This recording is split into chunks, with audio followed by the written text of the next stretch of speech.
Hello dear students, welcome to Doctor Logics. आज के इस वीडियो में मैं आपको बताऊंगा कि आपको मेरा ऑनलाइन एग्जामिनेशन पोर्टल कैसे यूज़ करना है। ठीक है, सबसे पहले तो आपको मेरे एग्जामिनेशन पोर्टल पे जाना है। लिंक है exams.drlogics.com, exams.drlogics.com। क्लियर? आपको पहले इस पे जाना है एंड मेरी वेबसाइट ओपन होगी। यहाँ पे वेबसाइट ओपन होने के बाद आपने यहाँ पे क्लिक करना है log in and start your preparation. यहाँ पे एक रजिस्ट्रेशन फॉर्म ओपन होगा। अगर आप ऑलरेडी ज्वाइंड हैं मेरे ग्रुप के साथ, डॉक्टर लॉजिक्स के साथ, मेरे इंस्टीट्यूट के साथ अगर आप ऑलरेडी ज्वाइंड हैं तो आप डायरेक्टली लॉग इन कर सकते हैं एंड अपना पोर्टल में जा सकते हैं। लेकिन अगर आप पहले से ज्वाइन नहीं हैं तो आपको पहले रजिस्टर करना होगा। रजिस्टर पे जाइए, यहाँ पे देखो रजिस्टर दिख रहा है, तो पहले रजिस्टर पे जाओ एंड यहाँ पे जो रिक्वायर्ड डिटेल्स हैं वो फिल कर दो। ध्यान रखना ईमेल आईडी करेक्ट फिल करना। क्यों? क्योंकि जब आप ये फॉर्म फिल कर दोगे तो आपके पास जो भी आप ईमेल आईडी यहाँ पे मेंशन करोगे उस पर एक कंफर्मेशन मेल जाएगा, उस पर एक कोड आएगा एंड जब तक आप वो कोड नहीं भरोगे तब तक आपका अकाउंट अप्रूवल नहीं हो पाएगा। ठीक है, ठीक है, तो आपको ये फॉर्म फिल करना है। मैं यहाँ पे फॉर्म फिल नहीं कर रहा हूँ। फॉर्म फिल करने के बाद आपको एक मेल आएगा, जो भी आप यहाँ पे ईमेल आईडी मेंशन करेंगे वहाँ पे एक कोड होगा, वो कोड आपको यहाँ पे एग्जैक्टली भर देना है। ठीक है, इतना करने के बाद भी आप लॉगिन नहीं कर पाएंगे जब तक मैं बैक एंड से आपको अप्रूवल नहीं प्रोवाइड करूँगा। तो आप एक बार रजिस्टर कर दीजिए। रजिस्टर करने के बाद आप मुझे व्हाट्सएप कर सकते हैं कि मैंने रजिस्टर कर दिया है एंड मैं आपको लॉगिन एक्सेस प्रोवाइड कर दूंगा बैक एंड से। ठीक है, अब मैं आपको सिखाता हूँ कि आपका अकाउंट अप्रूव हो चुका है। अब लॉगिन करने के बाद आपको टेस्ट कैसे देना है। ठीक है, मैंने यहाँ पे एक डेमो आईडी क्रिएट की हुई है अपने लिए एंड मैं उसी आईडी को यूज़ करके यहाँ पे लॉगिन कर देता हूँ। ठीक है, जब आप लॉगिन करेंगे तो आपको इस तरीके का आपका डैशबोर्ड मिलेगा। ठीक है, जब भी आप यहाँ पे आएंगे तो यहाँ पे लीडर बोर्ड मिलेगा आपको। लीडर बोर्ड में क्या होगा, जितने भी बच्चों ने टेस्ट दिए हैं उसका एक बेसिकली रैंकिंग बना हुआ है, वो आप यहाँ से चेकआउट कर सकते हैं। माई एग्ज़ाम्स के अंडर आपको एग्ज़ाम्स मिलेंगे आपके कि कौन कौन से एग्ज़ाम्स अभी करंटली रनिंग में हैं एंड आप कौन कौन से एग्ज़ाम यहाँ पे दे सकते हैं। ठीक है, तो यहाँ पे मैं आपको एक एग्ज़ाम अटेम्प्ट करके बताता हूँ कि कैसे कैसे आपको एग्ज़ाम अटेम्प्ट करना है। ठीक है, तो देखो मान लो ये मैं एग्ज़ाम देना चाहता हूँ, डेमो एग्ज़ाम। ठीक है, ये एग्ज़ाम देना चाहता हूँ तो आपने क्या करना है, अगर आपने एग्ज़ाम की डिटेल्स देखनी है तो व्यू डिटेल्स पे जाइए। यहाँ पे आपको डिटेल्स मिल जाएंगी। एग्ज़ाम का नेम डेमो एग्ज़ाम। ठीक है, 30 मिनट्स का एग्ज़ाम है, कब ख़त्म होगा, कब स्टार्ट हुआ था, नेगेटिव मार्किंग है या नहीं है, टोटल कितने मार्क्स का टेस्ट है, टोटल कितने क्वेश्चंस हैं एंड किस किस सब्जेक्ट के हैं। यहाँ पे मैंने सिर्फ केमिस्ट्री के क्वेश्चन डाले हैं तो केमिस्ट्री के 10 क्वेश्चन इस एग्ज़ाम में हैं and what is the passing percentage. 50% मैंने इसकी पासिंग परसेंटेज रखी है। ठीक है, आप यहाँ से भी अटेम्प्ट नाउ पे क्लिक कर सकते हैं या फिर यहाँ से भी स्टार्ट एग्ज़ाम पे क्लिक कर सकते हैं। तो जैसे ही आप स्टार्ट एग्ज़ाम पे क्लिक करेंगे आपका इस तरीके से एक स्क्रीन ओपन हो जाएगा। ठीक है, ये स्क्रीन पे आपको कुछ इंस्ट्रक्शंस दे रहा है कि एग्ज़ाम के टाइम पे F5 नहीं दबाना है, मतलब रिफ्रेश नहीं करना है एंड कोई और पॉपअप ओपन नहीं करना है एग्ज़ाम के टाइम पे। ठीक है, कोई भी आप विंडो ओपन ना करें, क्यों ना करें वो भी हम आगे आपको बताते हैं। ठीक है, जब ये पूरा लोड हो जाएगा आपको नेक्स्ट पे क्लिक करना है। नेक्स्ट पे क्लिक करने के बाद ये एग्ज़ाम की इंस्ट्रक्शंस हैं, आप इसको केयरफुली देखिए, एक बार पढ़ लीजिए अच्छे से। अभी आपका एग्ज़ाम स्टार्ट नहीं हुआ है तो कोई टाइम वेस्ट नहीं हो रहा आपका, आराम से इस इंस्ट्रक्शंस को पढ़िए। ठीक है, एंड इंस्ट्रक्शंस पढ़ने के बाद I am ready to begin पे क्लिक कीजिए एंड एग्ज़ाम स्टार्ट पे क्लिक कर दीजिए। ये आपका एग्जामिनेशन पोर्टल है बच्चे। देखो यहाँ पे आपका टाइमर चल रहा है। जैसे ही आपने एग्ज़ाम स्टार्ट पे क्लिक किया ये टाइमर चलना शुरू हो गया। ये टाइमर रुक नहीं सकता किसी भी तरीके से। ठीक है, जैसे ही ये टाइमर ख़त्म होगा आपका एग्ज़ाम ऑटोमेटिकली सबमिट हो जाएगा। ठीक है, तो यहाँ पे आपको एक भी सेकंड एक्स्ट्रा नहीं मिलेगा, तो वो चीज़ आपको बड़ा ध्यान रखना है। जैसे बाकी एंट्रेंस एग्जाम में होता है, टाइमर चल रहा होता है, after the timer is over your exam is automatically submitted, तो सेम यहाँ पे रहेगा। सेम ऐसी ही स्क्रीन आपको एनटीए के बाकी के एग्जाम्स में भी मिलती है। तो मैंने पूरी कोशिश की है कि मेरा एग्जामिनेशन सिस्टम एकदम मैच करे जैसे आपका एनटीए मतलब जो JEE mains and NEET conduct करता है, सेम वैसा वैसा आपको मैंने एग्जामिनेशन एक तरह से सॉफ्टवेयर प्रोवाइड करने की कोशिश की है। ठीक है, अब देखो यहाँ पे आपका क्वेश्चन दिख रहा होगा। एक ही सब्जेक्ट है तो यहाँ सिर्फ केमिस्ट्री है।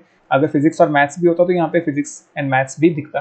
ठीक है, तो आप फिजिक्स केमिस्ट्री एंड मैथ्स के क्वेश्चन के बीच में स्क्रॉल कर सकते थे। यहाँ पे मैंने सिर्फ केमिस्ट्री के क्वेश्चन डाले हैं। क्वेश्चन नंबर 1 दिख रहा है, देखो इंग्लिश में है, हिंदी में मैं नहीं डाल रहा हूँ। अगर इन केस कोई क्वेश्चन मैंने हिंदी में डाला होता, वैसे मैं नहीं डालूंगा। इन केस मान लो कुछ हिंदी के टीचर्स होते हैं कई बार, तो अगर वो इस एग्जामिनेशन सॉफ्टवेयर को यूज़ करते हैं तो यहाँ पे हिंदी में भी ऑप्शंस अवेलेबल हैं, हिंदी में आप क्वेश्चन अपलोड कर सकते हैं। इस क्वेश्चन को अटेम्प्ट करने के लिए आपको राइट मार्क्स प्रोवाइड किए जाएंगे 4, अगर सही होता है negative marking will be there 1।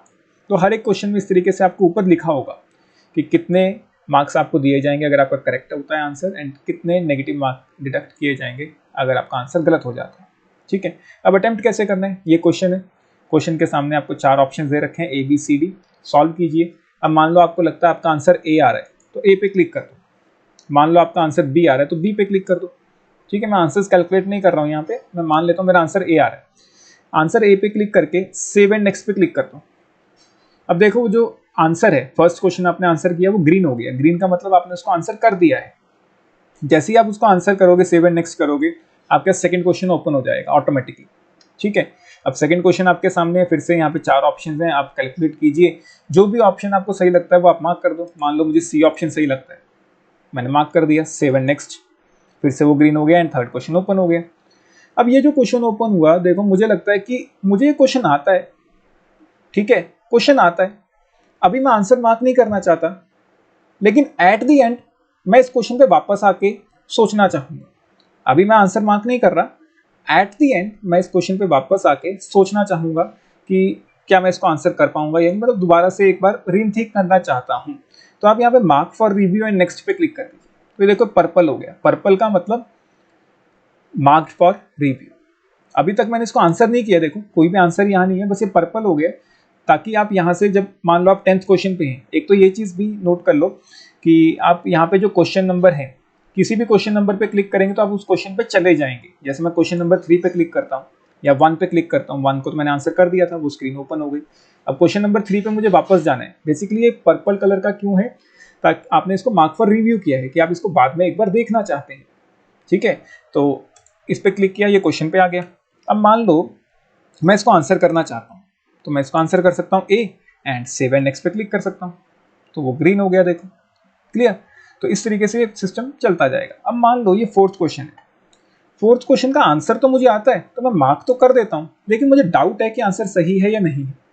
तो अगर आपने यहाँ पे मार्क करके, आंसर मार्क करके रिव्यू के लिए डाल दिया, तो ये आंसर भी काउंट होगा, पर्पल होगा, लेकिन उसके ऊपर एक ग्रीन सा टिक आ गया कि आपने मार्क फॉर रिव्यू तो किया है, कि आप इसको एक बार एंड में देखना चाहते हो, लेकिन आप इसको आंसर कर चुके हो।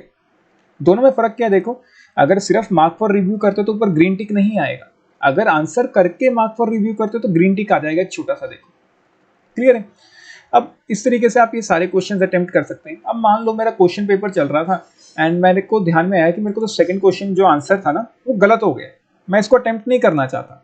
तो मैं यहाँ पे क्या करूँगा, अभी मैंने C अटेम्प्ट किया हुआ है, तो मैं क्लियर रिस्पॉन्स कर दूंगा, तो आपका जो आंसर है वो मार्क नहीं होगा, वो हट जाएगा, एंड इसको फिर आप सेव एंड नेक्स्ट कर सकते हैं। तो देखो वो जो ग्रीन था अब वो रेड हो गया, रेड मतलब आपने आंसर उसका हटा दिया है, आंसर नहीं किया। अब मैं 9th क्वेश्चन पे जाता हूँ, तो मैं 9th क्वेश्चन पे क्लिक कर दूंगा इस तरीके से। अब इसका आंसर मुझे लगता है C है, तो मैं C पे करके सेव एंड नेक्स्ट कर दिया। अब यहाँ पे जो एक पॉइंट आपको ध्यान में रखना है, अब जैसे ये 4th क्वेश्चन था, इसको मैंने आंसर तो कर दिया था, लेकिन मार्क फॉर रिव्यू भी रखा था। अगर आप आंसर कर देते हो तो वो फाइनली जो आपका नंबरिंग होगी उसमें काउंट किया जाएगा, मतलब ये आंसर मार्क होगा। चाहे ये सही है तो आपको 4 नंबर दे दिए जाएंगे, अगर ये सही ना निकला तो आपका -1 मार्क डिडक्ट कर लिया जाएगा, 1 मार्क डिडक्ट कर लिया जाएगा। ठीक है, तो ये ध्यान रखना, अगर आप आंसर करके मार्क फॉर रिव्यू करते हो तब भी वो फाइनल आंसर माना जाएगा। अब मान लो आप इसका आंसर चेंज करना चाहते हो, आपको लगता है ये आंसर B नहीं है, ये आंसर C है, तो बस आप C पे क्लिक कर दो एंड सेव एंड नेक्स्ट कर दो। ठीक है, देखो वो ऑटोमेटिकली आंसर चेंज हो चुका होगा। अगर आपको लगता है कि आपने अटेम्प्ट ही नहीं करना अब, तो क्लियर रिस्पॉन्स कर दो, वो रेड हो जाएगा। अगर आपको लगता है आप कोई और आंसर मार्क करना चाहते हो A, तो बस A पे क्लिक करो, सेव एंड नेक्स्ट कर दो। तो इस तरीके से आप आंसर्स अटेम्प्ट कर सकते हो।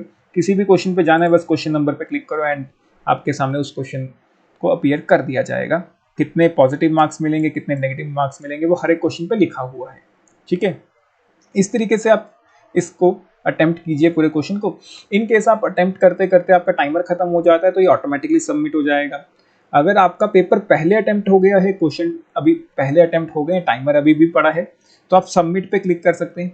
एक चीज़ और मैं यहाँ पे बताना चाहूँगा, मान लो आप ये टेस्ट अटेम्प्ट कर रहे हो, टेस्ट अटेम्प्ट करते करते आपने सोचा चलो थोड़ी सी चीटिंग कर लेते हैं, कई बच्चों के दिमाग में आ जाता है ना। तो उसमें क्या किया, यहाँ से कैलकुलेटर ओपन करने की कोशिश करी। देखो जैसे ही मैंने कुछ भी ओपन करने की कोशिश की, मतलब जैसे ही मैं ये स्क्रीन छोड़ूंगा, आपका यहाँ पे एक रेड सा एरर आ जाएगा। क्या बता रहा है कि आपने कुछ गड़बड़ करी है, आपने कुछ ऐसी चीज कर दी है जिससे इस सिस्टम को लग रहा है कि आप चीटिंग कर रहे हो। ठीक है, तो ये आपको एक वार्निंग दे देगा, वार्निंग दे देगा, डिस्क्वालीफाई नहीं करेगा, वार्निंग देगा। हाँ, वार्निंग देने के बाद भी टाइमर पॉज नहीं होगा, टाइमर विल कंटिन्यू। जब तक वो रेड स्क्रीन है तब भी टाइमर चल रहा है, आपका टाइम वेस्ट हो रहा है। ठीक है, अगर आपने ऐसा सिस्टम दोबारा से किया, आपने कहा चलो एक बार वार्निंग मिल गई, चलो मैं दूसरी बार भी कर देता हूँ, ठीक है, फिर से देखो वो वार्निंग दे देगा, फिर से उसी स्क्रीन पे जाओ, वार्निंग आ गई। ठीक है, तो ये 3 बार तक तो ये वार्निंग देगा, लेकिन चौथी बार ये वार्निंग नहीं देगा, ऑटोमेटिकली पेपर आपका खत्म करके सबमिट कर देगा। तो ध्यान रखना, वार्निंग सिर्फ 3 बार मिलेगी। एंड थर्ड वार्निंग के बाद आपको कोई लास्ट वार्निंग नहीं मिलने वाली, सीधा पेपर सबमिट होगा आपका, अगर आपने कोई भी ऐसा तरीका यूज किया। ठीक है, आपको जिस स्क्रीन आपको दिख रही है उसी स्क्रीन पे रहना है, आपको कहीं और भटकना नहीं है इधर उधर। ठीक है, अब मान लो आपका पेपर अटेम्प्ट हो गया जी, आप तो सबमिट करना चाहते हो, सबमिट पे क्लिक कर दो। वो आपको बताएगा कि आपने 3 आंसर मार्क कर दिए हैं, 4 मार्क नहीं किए हैं, 1 आंसर मार्क कर दिया है और रिव्यू के लिए भी रखा हुआ है। अब वो मार्क कर दिया तो मतलब ये फाइनलाइज्ड काउंटिंग में जाएगा। ठीक है, तो फिनिश एग्जाम पे क्लिक कर दो। अगर आपको लगता है नहीं आपने वापस जाना है तो कैंसिल पे क्लिक कर दो। ठीक है, तो मान लो मेरा तो एग्जाम खत्म हो गया जी, मैं तो फिनिश करना चाहता हूँ, फिनिश एग्जाम पे क्लिक किया। यहाँ पे आपको फीडबैक डालना जरूरी है, कुछ भी डाल दीजिए, सबमिट पे क्लिक कर दीजिए। ठीक है, तो जैसे आप सबमिट पे क्लिक करेंगे आपका ये पोर्टल वापस ओपन हो जाएगा। ठीक है, जैसे ये पोर्टल वापस ओपन होगा, अब अगर आपके एग्जाम में सिर्फ मल्टीपल चॉइस क्वेश्चन थे, मतलब जिसमें एक आंसर करेक्ट था या एक से ज्यादा आंसर करेक्ट थे, कोई भी सब्जेक्टिव या न्यूमेरिकल टाइप क्वेश्चन नहीं था, तब तो आपका डायरेक्टली माई रिजल्ट में उस पेपर का रिजल्ट आ जाएगा। देखो जैसे मैंने अभी ये डेमो एग्जाम अपीयर किया था, ठीक है, कब अटेम्प्ट किया था, इस टाइम पे, कितना मार्क आया, 16 नंबर आए 40 में से, 40% मार्क्स आए, क्योंकि मैंने 50% पासिंग क्राइटेरिया रखा था, तो 40% आए हैं, तो यहाँ पे रिजल्ट क्या दिखा रहा है, फेल। ठीक है, अब आपने इस रिजल्ट को प्रिंट आउट निकालना है तो प्रिंट आउट भी निकाल सकते हो, यहाँ पे प्रिंट आउट का ऑप्शन है। अब आप यहाँ पे व्यू डिटेल्स पे जाइए, देखो व्यू डिटेल्स पे जाके आपके पास एक स्क्रीन ओपन होगी, देखो ध्यान से, यहाँ पे आपका परफॉर्मेंस है, स्टूडेंट परफॉर्मेंस, स्टूडेंट्स परफॉर्मेंस। ठीक है, आपका परफॉर्मेंस है कि आपने पिछले टेस्ट में कितने मार्क्स लिए, आप कितने मार्क्स ले रहे हो, तो आपका एक परफॉर्मेंस है। और ये देखो एक चार्ट है, यहाँ पे आपको बता रहा है कि आपके नेगेटिव मार्क्स कितने हुए, इनकरेक्ट आंसर एक भी नहीं था, करेक्ट क्वेश्चंस कितने थे, 4 करेक्ट किए, तो राइट मार्क्स कितने हो गए, 16 नंबर दे दिए। ठीक है, नंबर ऑफ स्टूडेंट्स, अभी तक तो मैंने इस पर किसी बच्चे ने पेपर नहीं दिया, तो एक ही स्टूडेंट ने पेपर दिया, 40 नंबर का पेपर था, 10 क्वेश्चन थे, 30 मिनट का टाइम अलॉट किया गया था जी। ठीक है, मेरे नंबर कितने आए, 16 नंबर आए हैं, एंड टोटल मैंने 4 क्वेश्चन अटेम्प्ट किए थे। कितना टाइम लिया उन 4 क्वेश्चन को अटेम्प्ट करने के, 7 मिनट 42 सेकंड। ठीक है, एंड 6 क्वेश्चन मैंने अटेम्प्ट नहीं किए, क्योंकि मैंने अकेले ने टेस्ट दिया, तो फर्स्ट रैंक इसने मुझे दे दी, लेकिन रिजल्ट फिर भी फेल्ड है, देखो। ठीक है, तो इसके बाद देखो सब्जेक्ट रिपोर्ट। सब्जेक्ट रिपोर्ट में एक ही सब्जेक्ट है, तो यहाँ पे इसका कोई फायदा नहीं है। हाँ, जब मल्टीपल सब्जेक्ट्स होंगे, फिजिक्स, केमिस्ट्री, मैथ, तो यहाँ पे आप सब्जेक्ट वाइज आप चेक कर सकते हैं कि आपके कितने मार्क्स आए हैं। सब्जेक्ट रिपोर्ट के अंदर एक ग्राफिकली रिप्रेजेंटेशन भी आपको दिखा देगा। टाइम मैनेजमेंट में देखो आपको यहाँ पे पता चल जाएगा कि आपने केमिस्ट्री में कितना टाइम लिया, फिजिक्स में कितना टाइम लिया, मैथ्स में कितना टाइम लिया, इस तरीके से टाइम मैनेजमेंट। ठीक है, क्योंकि मैंने सिर्फ केमिस्ट्री ही डाला था, एंड केमिस्ट्री में मैंने 6 मिनट 3 सेकंड का टाइम लिया है। ठीक है, एंड क्वेश्चन रिपोर्ट में आपके पास सारे क्वेश्चन जो आपके पास टेस्ट में थे वो आ जाएंगे, देखो 1 2 3 4 5 6 7 8 9 10। ठीक है, 10 क्वेश्चन थे, करेक्ट आंसर आपके पास आएंगे, आपने क्या मार्क किया वो भी आएगा, करेक्ट आंसर क्या था वो भी आएगा, एंड आपने उस क्वेश्चन को अटेम्प्ट करने के लिए कितना टाइम लिया वो भी आएगा। यहाँ से आप एनालिसिस कर सकते हैं कि आपने किस क्वेश्चन में टाइम वेस्ट किया आपने।